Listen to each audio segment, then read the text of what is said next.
Hello everyone, আমাদের ইউনিভার্সিটিতে post মেলা চলছে, তো ভাবলাম সেখান থেকেই ঘুরে আসি। যেহেতু পোস্ট মেলা চলছে তাই ভাবলাম কুর্তা পরে যাই, সেই জন্য আমি একটা কুর্তা পরে নিলাম। তো রেডি হওয়ার পর আমরা কলেজে চলে এলাম। কলেজে গিয়ে দেখি বিভিন্ন ধরনের প্রোগ্রাম চলছে, নাচ গান নাটক ইত্যাদি।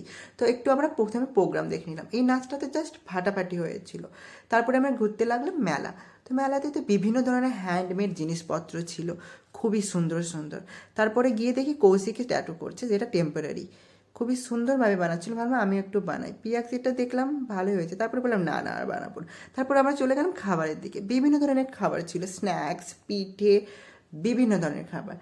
তো ভাবলাম কিছু খাই, কিন্তু দেবলীনাদি তো জাস্ট মেলা করে শেষই হচ্ছে না। তো ভাবলাম ঠিক আছে, তাহলে আগে মেলাটাই ঘুরে নিই। তো দেবলীনাদির সঙ্গে ভালো করে মেলাটা পুরোটা ঘুরলাম, তারপরে যাচ্ছিলাম খেতে।